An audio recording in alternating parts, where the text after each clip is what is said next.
Assalamualaikum warahmatullahi wabarakatuh.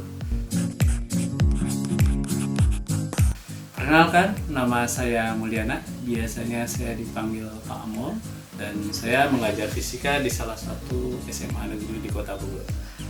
Oke, baik. Untuk kesempatan kali ini kita akan bahas materi fisika, salah satu materi fisika di kelas 11. Perhatikan dan semoga bermanfaat. Jangan lupa untuk subscribe dan like. Terima kasih.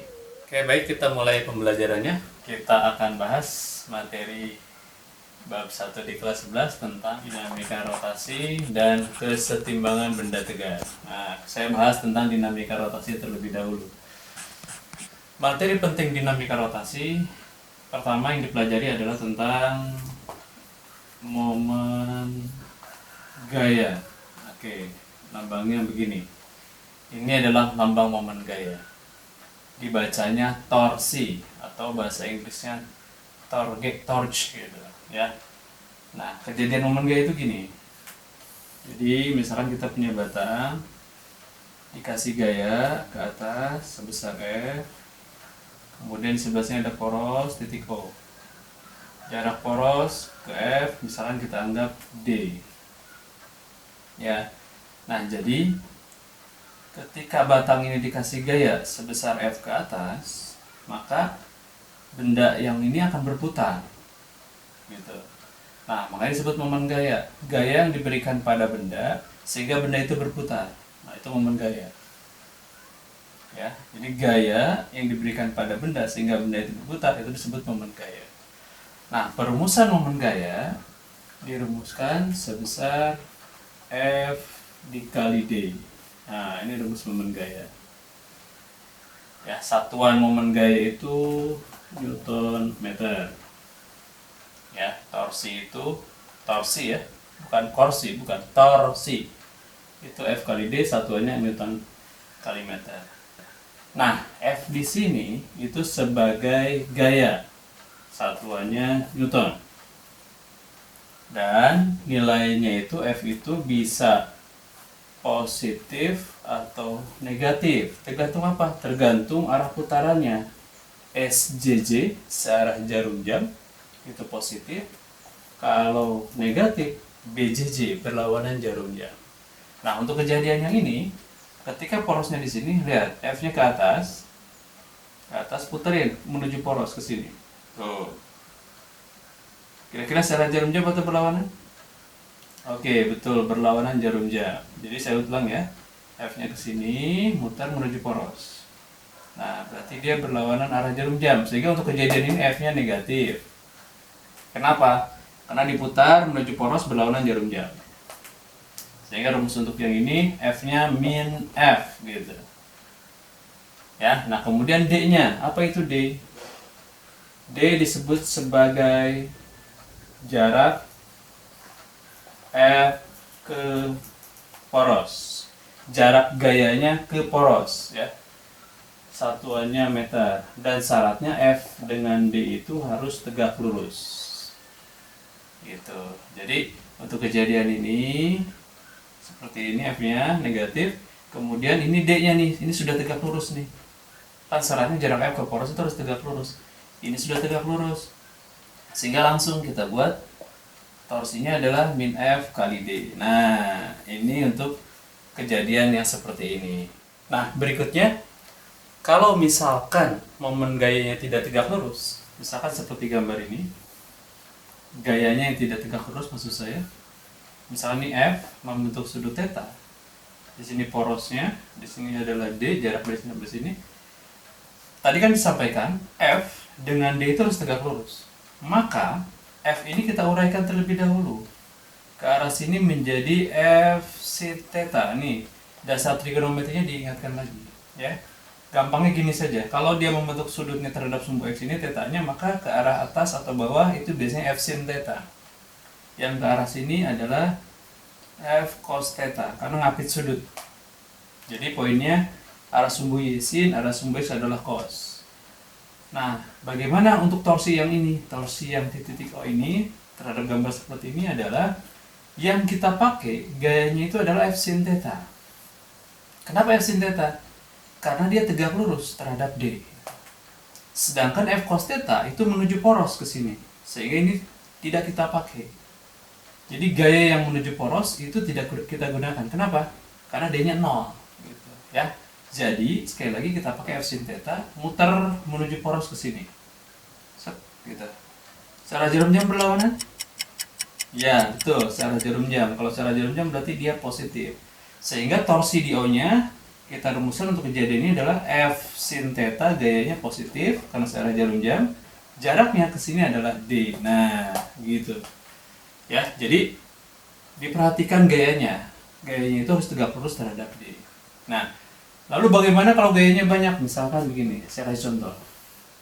Ini ada batang dengan gayanya banyak. Misalkan di sini ada F1, lalu di sebelah sini ada F2, di sebelah sini ke arah sana ada F3, kemudian di atas sini ada F4, lalu di sebelah sini misal nih ke arah sana ada F5, membentuk sudut theta. Oke. Nah, coba kita lihat ini misalkan titik O-nya, ini titik O-nya sebelah sini lah, pusatnya di sini. Pusatnya atau porosnya ada titik. Porosnya itu tergantung soal ya, bisa di sini, bisa di tengah, bisa di mana aja. Saya misalkan pengennya di sini porosnya, di titik O. Nah, bagaimana momen gaya terhadap titik O untuk kejadian ini?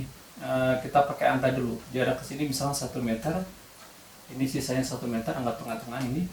F1-nya 10 Newton, F2-nya 20 Newton, F3 30 Newton, 40 Newton, misalkan F5 50 Newton.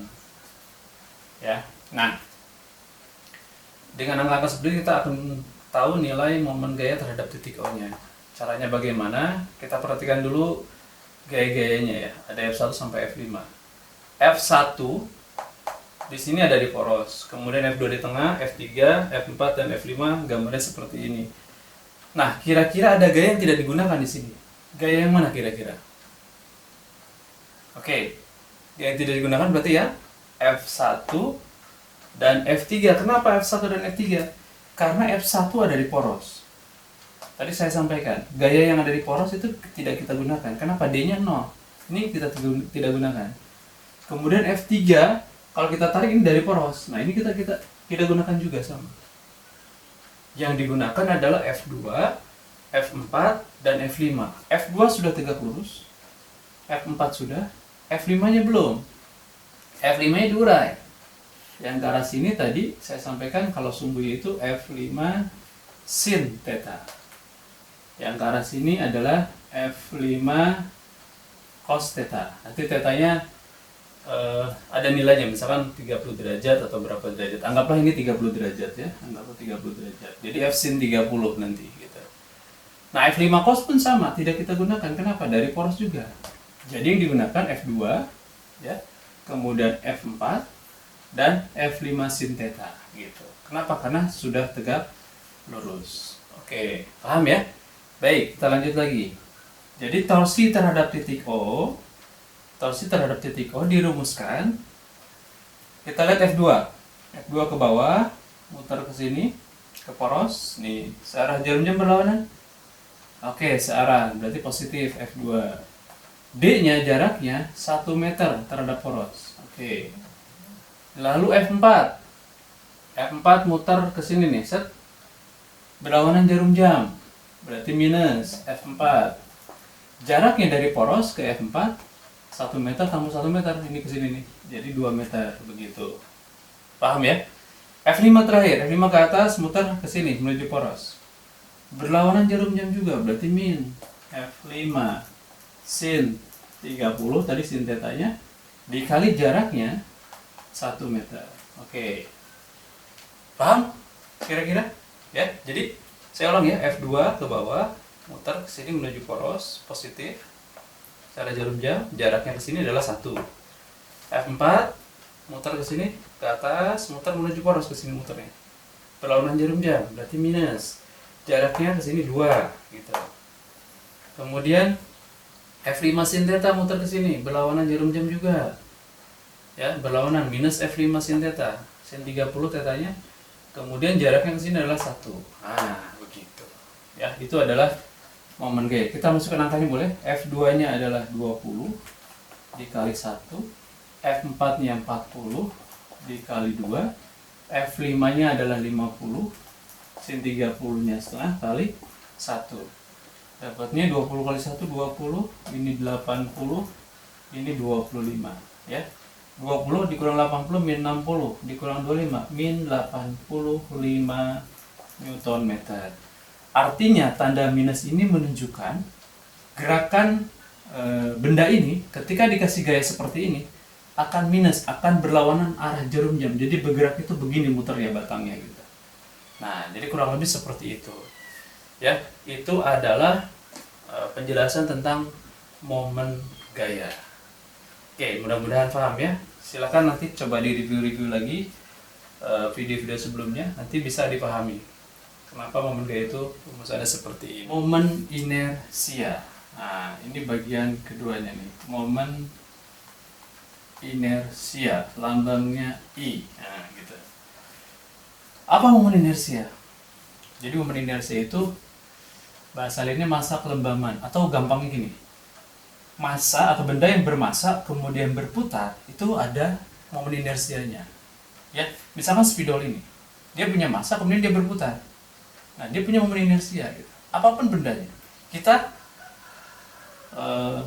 bermassa kemudian kita berputar. Misalkan ada balet gitu ya. Nah, itu kita punya momen inersia gitu. Jadi inersia itu begitu. Massa benda yang berputar. Nah, jadi kalau misalkan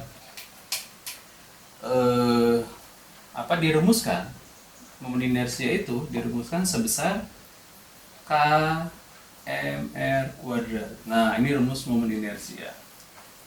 I-nya momen inersia, ya. K-nya adalah konstanta, nanti saya jelaskan apa itu konstantanya. M-nya adalah massa benda, satuannya kilogram. R, nah ini pengertian R itu bisa banyak ini.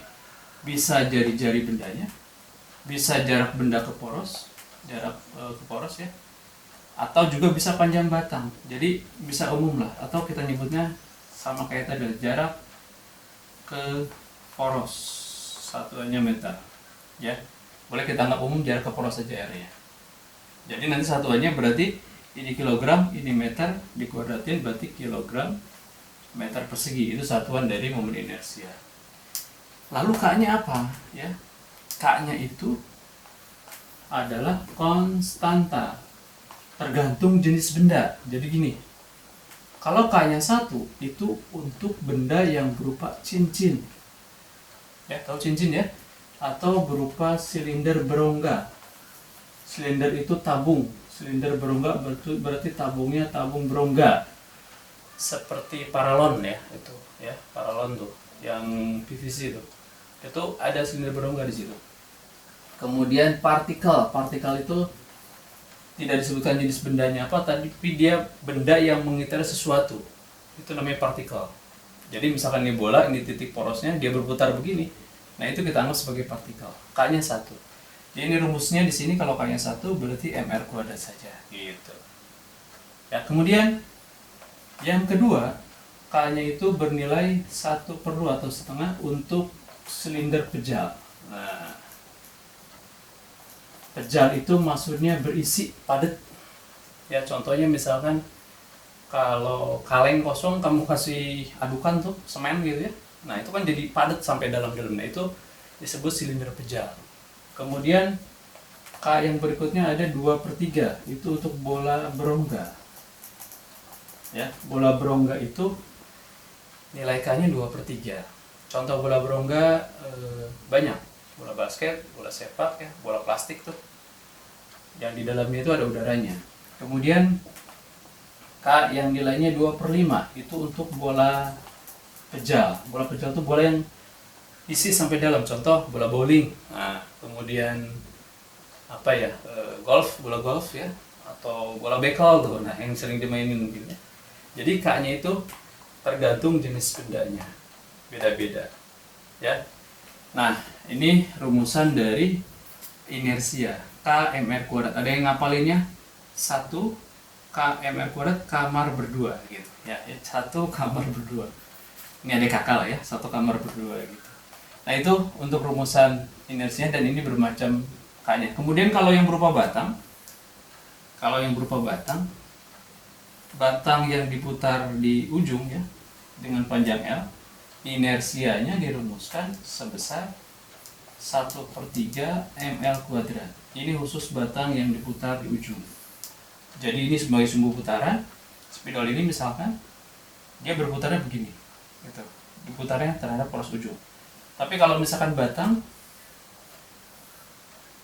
diputarnya di tengah-tengah, rumus inersianya K-nya sudah ada ketentuan 1/12 ml kuadrat. Makanya rumusnya mirip-mirip ini. Makanya saya bilang tadi R itu bisa jarak ke poros, R juga bisa panjang batang. Untuk kejadian ini L-nya panjang batang. Jadi K-nya 1/12 ml kuadrat. Kalau di ujung 1/3 ml kuadrat. Nah ini rumus-rumusan yang berkaitan dengan momen inersia. Oke, mudah-mudahan paham ya. Jadi K-nya bisa macam-macam, tergantung jenis benda. Tapi untuk yang dari sini, silinder kejauh sampai bawah sini nih, ini nanti kita ngomongin tentang aplikasinya. Oke, untuk bentuk soal yang berupa momen inersia yang bentuknya partikel ya. Jadi kurang lebih bentuk soalnya seperti ini nih, misalnya. Saya coba gambarkan. Ini ada sumbu X, ini ada sumbu Y ya. Di sini ada benda, misalkan bermassa M, jaraknya ke poros ya, misalkan 2A, 1.0,0.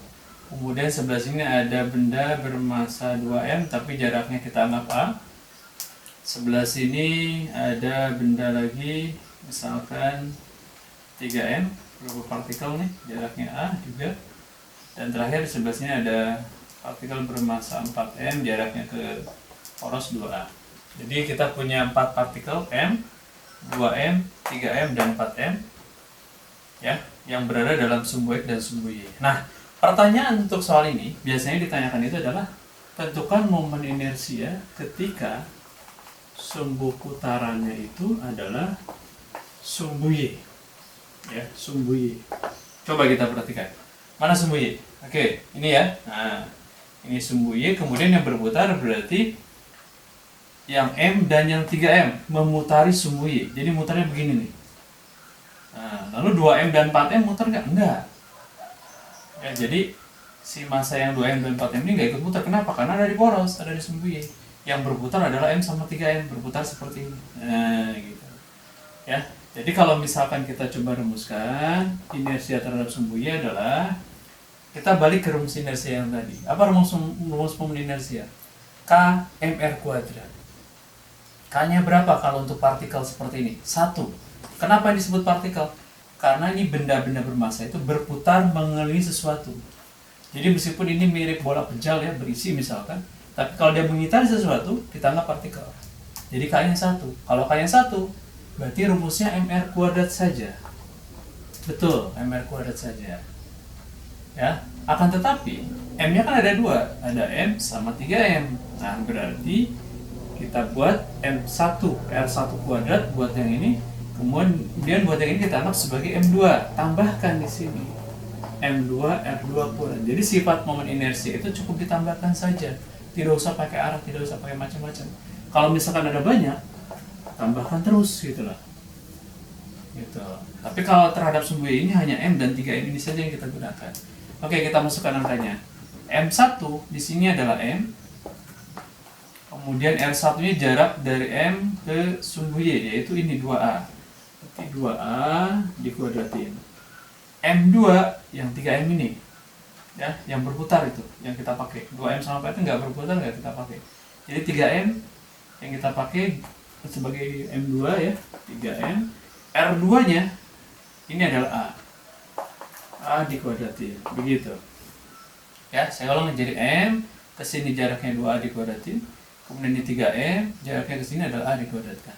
Ya, kita hitung. Berarti ini M dikali 4A kuadrat, 3M dikali A kuadrat, sehingga didapatnya yang ini 4MA kuadrat, yang ini 3MA kuadrat. Sehingga didapatkan 4 tambah 3, 7MA kuadrat. Nah, begitu.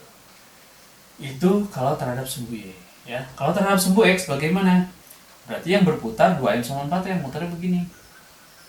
Jadi nanti M1-nya diganti 2M A kuadrat ditambah 4M 2A dikuadratin ya, kalau inersinya terhadap sumbu X. 3M sama M nya nggak digunakan ya. Jadi kalau sumbu X sekali lagi yang dipakai adalah 2M sama 4M. Kalau terhadap titik 0,0 di sini, berarti mana yang dipakai? Iya, jadi yang dipakai adalah semuanya M, 2M, 3M, 4M. Kenapa semuanya? Karena semuanya berputar mengelilingi titik pusat 0,0. Sehingga masanya ada 4. Kalau gitu rumusnya tambah lagi di sini, tambah M3 R3 kuadrat, tambah M4 R4 dan seterusnya. Jadi sebanyak apa dia berputar masanya, nah itu yang kita gunakan masuk ke sini. Dan rumusnya selalu ditambah seperti ini untuk partikel. Berikutnya, di dalam dinamika rotasi itu kita juga belajar hubungan antara rotasi, gerak rotasi dengan gerak translasi ya. Nah, jadi kalau kita ngomongin translasi itu gerak lurus, gerak yang pernah kita pelajari di kelas 10 ya. Rumus-rumusnya pernah kita pelajari, ada besaran-besaran kecepatan di sini, percepatan ya dan seterusnya. Nah, yang sekarang kita pelajari rotasi. Nah, kita coba lihat apa hubungan antara kedua ini, antara gerak rotasi, gerak melingkar dan gerak translasi. Sebenarnya gerak rotasi pernah dibahas ya di kelas 10 juga, di gerak melingkar ada besaran-besaran yang kita pakai lagi untuk ini. Nah, kita lihat dulu untuk keidentikan besaran-besarannya. Jadi yang pertama, jadi ini translasinya. Sebelah sini adalah rotasinya gitu. Kalau di translasi itu ada S atau jarak, maka di rotasi lambangnya berubah jadi theta ya, jadi S di translasi maka di rotasi jadi theta. Kalau V di translasi di gerak lurus, maka di rotasi jadi omega ya. Jadi kalau theta itu posisi sudut. Nah, ini pernah kita pelajari sebenarnya di kelas 10. Omega itu kecepatan sudut, satuannya radian per second, yang ini radian. Kemudian ada A itu identiknya dengan alfa, percepatan sudut radian per sekon kuadrat. Nah, yang barunya di sini selain SV dan A ada massa M. Ya, M itu identiknya dengan inersia. Nah, ini yang baru nih. Jadi setiap rumusan M nanti kita ganti dengan I, dengan inersia. Lalu F itu identik dengan momen gaya atau torsi. Jadi maksudnya apa? Begini. Kalau dulu kalian pernah belajar sigma F itu sama dengan M kali A. Jadi gaya itu massa kali percepatan. Ya, ini di kelas 10 nih, sigma F M kali A. Nah, F-nya kan identik dengan torsi atau momen gaya, kita ganti di sini. Torsi, momen gayanya ya. Kemudian massanya atau M-nya adalah inersia, I, begitu. Lalu A-nya adalah alfa. Nah, jadi keidentikan yang kita pakai. Torsi adalah momen gaya, M-nya inersia, A-nya adalah alfa. Kesamaannya gitu. Jadi kalau dulu sigma Fm kali A di gerak lurus, kalau di gerak rotasi muncul torsi itu juga inersia kali alfa. Ya. Nah, jadi yang seperti ini yang saya maksud, bahwa rumusan-rumusan itu kalau di rotasi berubah, M itu jadi inersia, A itu jadi alfa, F itu jadi torsi. Lalu hubungan antara ketiga ini ya kita pernah belajar S theta kemudian V omega alpha, itu kita pernah belajar bahwa S itu theta kali R. Kalau V omega kali R. Ya. Kalau A alpha kali R. Nah, pernah belajar ini pernah belajar kita. Jadi S itu theta kali R, V itu omega R, A itu alpha kali R. Ini pelajaran kelas 10 harusnya. Ya, tapi nanti beberapa ini kita bagi lagi untuk hubungan-hubungan yang kita gunakan di gerak rotasi. Ini diingatkan lagi rumus-rumusnya ya. Itu yang saya maksud. Jadi keidentikan itu seperti ini. Untuk rumusan yang berikutnya itu ada yang berhubungan dengan energi kinetik atau EK. Nah, ini mungkin kalian pernah belajar waktu SMP. Rumus energi kinetik yang kalian tahu apa kira-kira? Oke, bisa jadi disebutin. Betul, setengah mv kuadrat. Itu adalah energi kinetik translasi. Untuk benda yang bergeraknya bergerak lurus. Jadi contoh misalkan kayak beban kotak ini, dia bergerak ke sana dengan kecepatan v. Ini kan nggak gerak melingkar, cuma lurus-lurus doang ke kanan atau ke kiri. Rumusan yang dipakai setengah mv kuadrat. Nah, itu gerak lurus, translasi, ya. Kalau kita ngomongin gerak di rotasinya juga ada ternyata eka rotasi. Tadi kan disampaikan keidentikan rumusnya ya, atau kejadiannya dulu deh. Untuk eka rotasi itu kejadiannya contohnya misalkan kayak compact disc yang muter di tempat, dia muternya nggak kemana-mana, muter di tempat ya.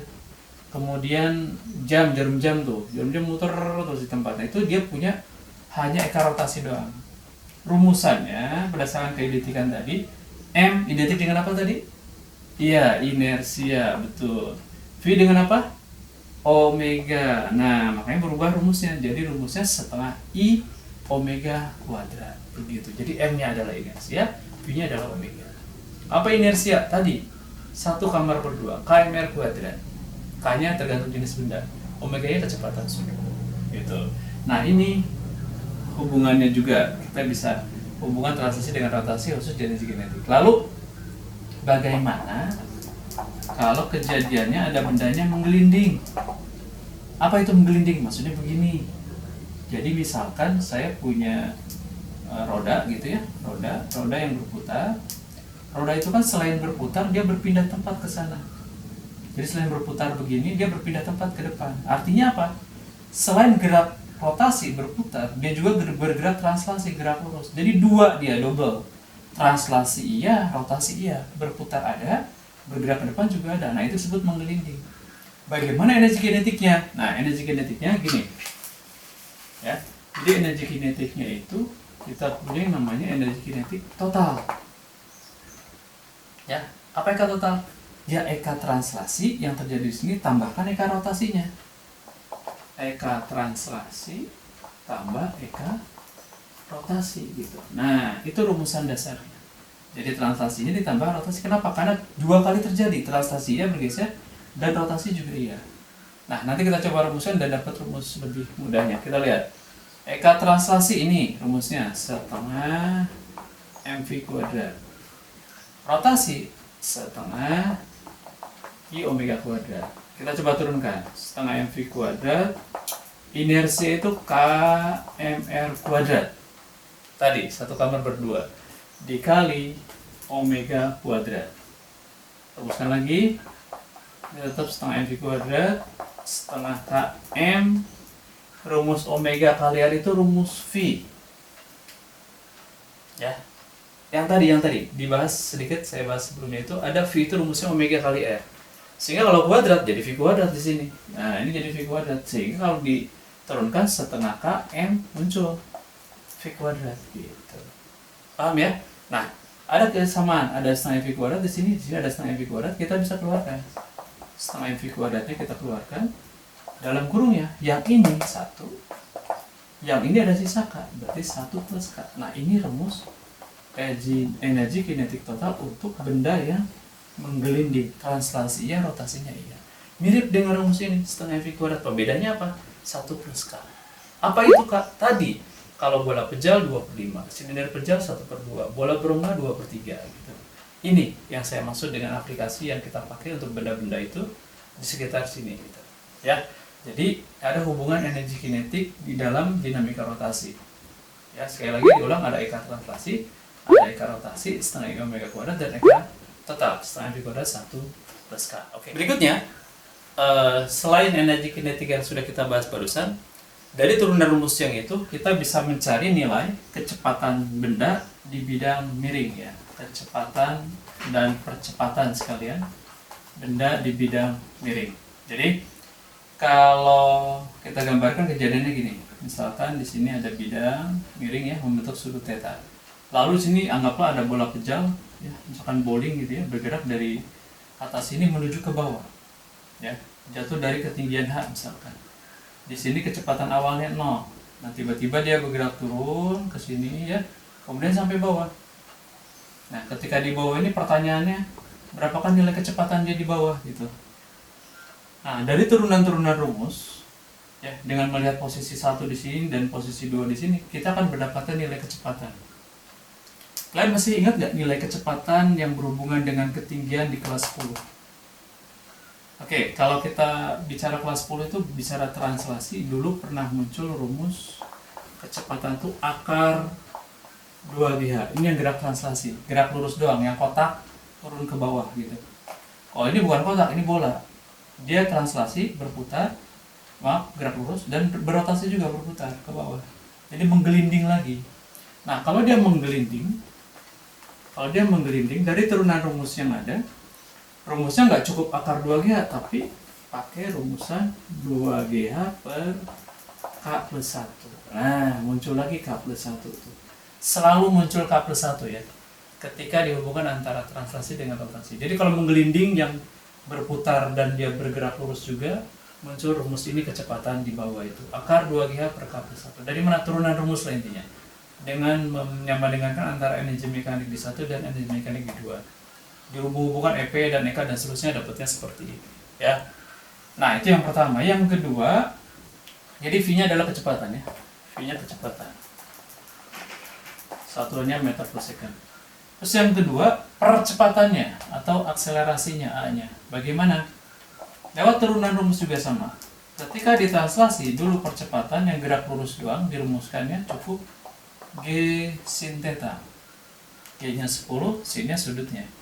Kalau dia geraknya menggelinding, nah ini menggelinding, rumus percepatannya berubah, G sin theta, ada lagi muncul K plus 1. Nah selalu muncul K plus 1. Itu untuk yang menggelinding. Jadi ini yang sekarang kita pelajari ya. Ini satuannya meter per sekon kuadrat. A akselerasi ya, atau percepatan. Nah gitu. Jadi selalu muncul yang namanya K plus 1. Jadi ini G sin theta per K plus 1. Yang ini akar 2GH per K plus 1. K plus 1 ini masuk dalam akar ini. Oke. Aplikasi terakhir dari dinamika rotasi biasanya itu soal-soal bentuk katrol ya. Nah, ini aplikasinya juga sama. Jadi bentuknya adalah bentuk katrol kasar gitu. Jadi kelas 10 pernah belajar tentang katrol, tapi katrolnya licin. Pembedanya adalah gini, saya gambarkan dulu. Jadi di sini ada katrol, kemudian dikasih beban gitu ya. Misalkan ini M1, ini M2. Waktu kelas 10 dulu katrolnya licin, jadi nggak ikut berputar katrolnya. Ketika benda M1 bergerak misalkan atau M2 bergerak, ini diam. Waktu kelas 10 licin. Kalau sekarang katrolnya kasar, katrolnya ikut bergerak gitu. Jadi pembedanya di sana ya. Katrolnya ada jari-jari R, kemudian masanya M besar. Nah, pertanyaan-pertanyaan tentang katrol itu tidak jauh dari berapakah nilai A, percepatan katrol sistem ini, kemudian nilai tegangan talinya ya. Tegangan tali di kiri dan di kanan sini. Nanti berbeda nih nilai tegangan talinya. Nah, itu bedanya juga dengan katrol licin. Jadi kalau katrol kasar T1 dan T2 di sini berbeda nilai. Ya karena ini ikut berputar. Jadi berapa A, berapa T1 dan berapa nilai T2-nya. Nah, bagaimana mencarinya? Kita coba gambarkan gaya-gayanya dulu ya. Di benda 1 ke bawah itu ada gaya berat. Gaya berat itu rumusnya M kali G. Kemudian yang melawan gaya berat T1 ke atas. Di benda 2 pun sama, ada gaya berat M2G dan T2-nya ke atas. Ya. Nah, misal nih gerakan bendanya M1-nya lebih besar dari M2 misal. Jadi kalau M1-nya lebih besar, otomatis M1 lebih berat, berarti ke bawah sini, M2-nya ke atas. Dan katrol ikut muternya ke sini tentunya ya, nggak mungkin sebalikannya ya, muternya begini. Lalu bagaimana mencari percepatan ini? Nah, kalau kita balik ke rumus dasar dulu waktu kelas 10, A itu nggak jauh-jauh dari rumus sigma F per M. Karena sigma F itu M kali A. M-nya M apa? M total. Apa sigma F? Ujung-ujung gaya. Jadi sigma F itu ujung-ujung gaya. Maksudnya apa? Nah, untuk kejadian ini. Kejadian ini set geraknya ke sini. Ujung gayanya mana? Ini. Sama ini.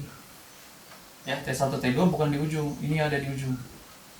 Mana yang secara gerak? M1G. Kenapa? M1G ke bawah, geraknya juga ini ke bawah. Jadi M1G positif yang secara gerak. Dikurangi M2G. Kenapa dikurang? M2G ke bawah, geraknya ke atas, berlawanan gerak M2G. Nah, begitu. Jadi sigma F-nya ini dikurangi. Kalau geraknya ke sini ke arah M2, berarti kebalikan. M2G dikurangi M1G, sigma F-nya. Ya, paham ya? Dibagi dengan M total. M1 tambah M2. Nah, ini pembedanya dengan katrol licin, ada setengah dikali M besar. Jadi setengah dikali massa katrolnya. M besar itu massa katrol. Ya, kenapa setengah?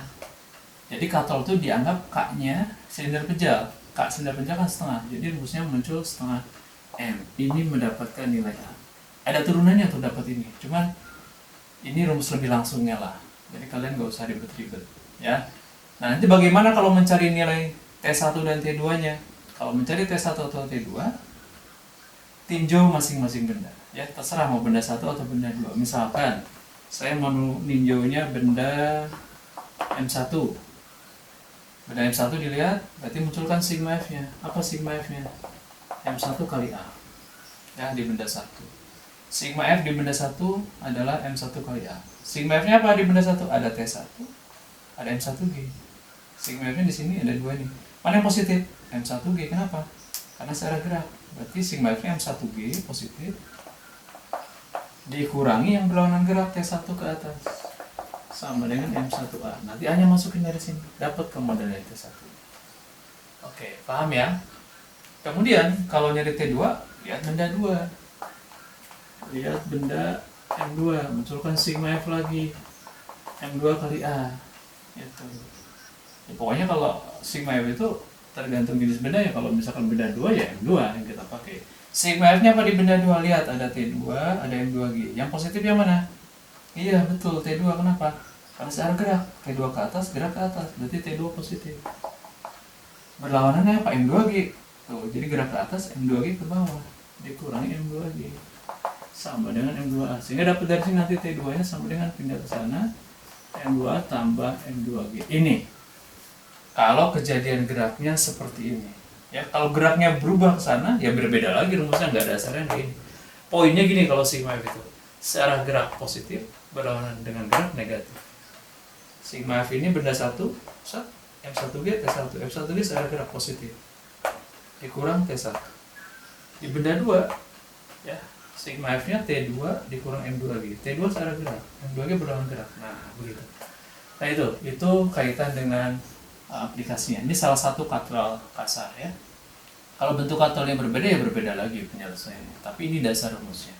Oke, terima kasih sudah memperhatikan channel YouTube kamu. Mudah-mudahan materi ini bermanfaat. Jangan lupa subscribe dan like. Terima kasih.